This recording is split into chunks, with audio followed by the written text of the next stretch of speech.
इस कहानी के अगले भाग को देखने के लिए चैनल को सब्सक्राइब करें और बेल आइकन दबा लें, जिससे हमारी नोटिफिकेशन आपको मिलती रहेगी। मास्टर जी, कहते हुए राम रवि को साथ लेकर आंगन में आ पहुंचा। राम की आवाज़ सुनकर लक्ष्मी हाथ में किताब लिए दौड़ी दौड़ी आई। तुम्हारे पिताजी कहाँ है? राम ने लक्ष्मी से पूछा। क्या बात है बेटा? हाथ पोंछते हुए धर्मया आ खड़ा हुआ। घबराई हुई शांतम्मा अपने पुत्र की आवाज़ सुनकर किवाड़ की आड़ में आ गई। क्या आप रवि को हमारी गायें चराने के लिए भेजना चाहते हैं? हाँ राम, कहा तो था। वह नहीं पढ़ता तो क्या करूं? धर्मया ने उत्तर दिया। वह पढ़ेगा तो गायें चराने नहीं भेजेंगे न?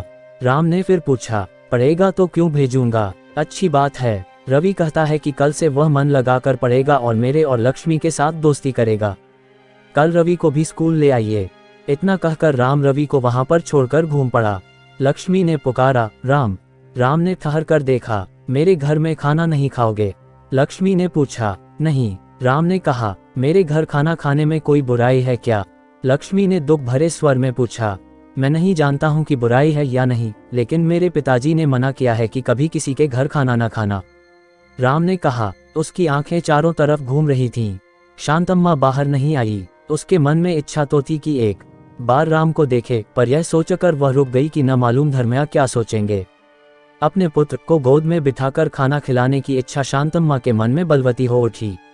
राम गाड़ी पर जा बैठा। धर्मया भी गाड़ी के पास गया।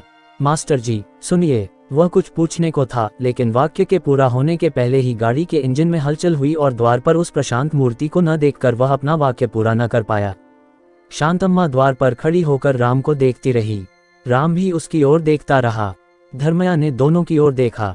गाड़ी चली गई। बच्चों के झगड़ों में प्रथम अपराधी का निर्णय करना जितना कठिन है, उनके दोस्त बन जाने पर यह निर्णय करना उतना ही कठिन है कि पहले किसने दोस्ती के लिए हाथ बढ़ाया है। हुआ ये कि रवि गांव के छोर पर सड़क के किनारे बैठा कड़ी धूप में गायें चराने वाले लड़कों को देखकर चिंता के साथ यह सोच रहा था कि आगे गायें चराने वाला काम उसके लिए कैसा रहेगा। तभी सड़क पर अचानक गाड़ी के रुकने की आवाज़ सुनकर उसने उस ओर देखा।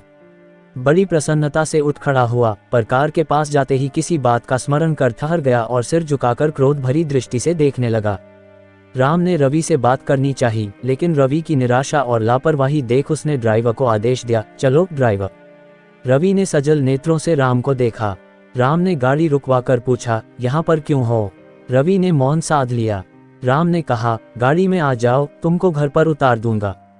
रवि ने कभी सोचा तक न था कि अपने शत्रु के मुंह से ऐसे आदरपूर्ण शब्द सुनेगा। वह चुपचाप गाड़ी में जा बैठा। गाड़ी की रफ्तार तेज हुई। रवि ने घर छोड़ने और यहाँ पर बैठने का कारण विस्तार से राम को बताया।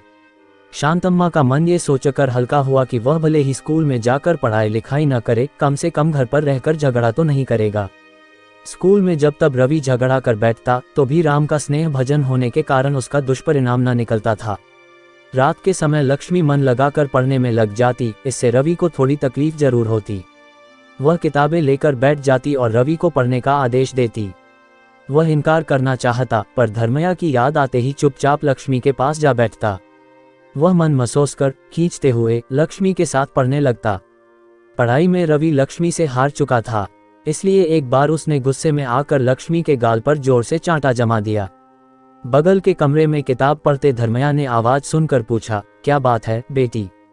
लेकिन लक्ष्मी ने कोई उत्तर न दिया। धर्मया ने निकट आकर देखा। रवि किताब लेकर दूसरे कमरे में चला गया। रवि ने तुमको पीटा है लक्ष्मी?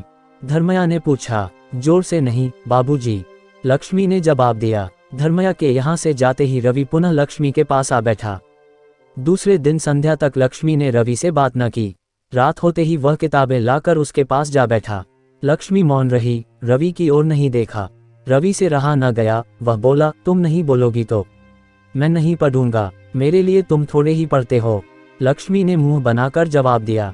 थोड़ी देर मौन रहने के बाद रवि ने पूछा, मैंने तुमको पीटा, इसलिए मुझसे नाराज हो? लक्ष्मी ने कोई जवाब नहीं दिया। आइंदा कभी नहीं पीटूंगा लक्ष्मी, पश्चातापपूर्ण स्वर में रवि ने कहा। लक्ष्मी ने उस पर गंभीर दृष्टि डाली। कहा, तब तो मेरे सवालों का जवाब दो। ये कहते हुए लक्ष्मी ने पुस्तक में से कई सवाल किए। आड़ में रहकर धर्मया ने उन बच्चों की बातचीत सुनी।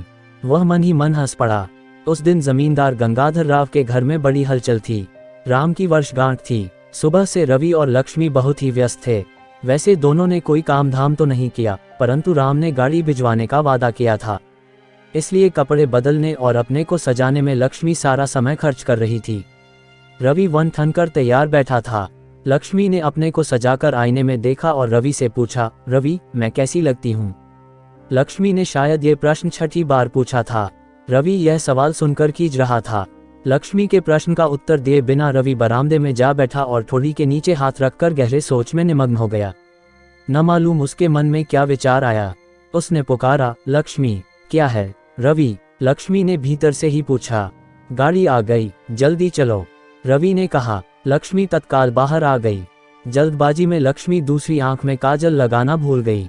रवि हंस पड़ा। वह तालियां बजाने लगा। बाहर से शांतम्मा और धर्मया आ पहुंचे। ये काजल किसने लगाया है बेटी? धर्मया ने हंसते हुए पूछा। लक्ष्मी ने जाकर आईने में देखा। उसे अपनी भूल पर हंसी आ गई।